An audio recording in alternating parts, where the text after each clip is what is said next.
In today's video, I'm going to show you how to become an Amazon product reviewer in just a few easy steps.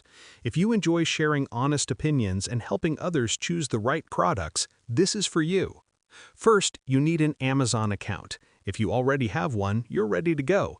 If not, just create a new account by clicking the Sign In button and following the prompts. Once you're logged in, the real work begins. To become a recognized reviewer, you need to build a strong review profile, and the key to that is quality over quantity. Instead of writing short comments like "good product," try to write detailed reviews that explain your experience. Mention what you liked, what you didn't like, and why.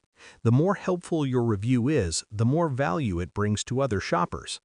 Next, stay active in the community. If people comment or ask questions about your review, reply to them. This shows Amazon that you are serious and engaged. Consistency matters a lot. Try to write reviews regularly for the products you buy. Amazon tracks the usefulness of your reviews, and this affects your reviewer rank. The higher your rank, the more likely you are to get noticed for special programs. If you're good at a certain category, like electronics, beauty, or fashion, focus your reviews there.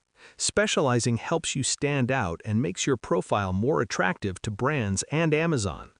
Now, you may have heard about Amazon Vine. This is an invite-only program where top reviewers receive free products in exchange for honest reviews. There's no guaranteed way to get in, but consistent, high-quality reviews can increase your chances. So that's the simple path to becoming an Amazon product reviewer. Start today, write helpful reviews, and keep improving. And that's how you become an Amazon product reviewer. Share this video and subscribe for more helpful tutorials.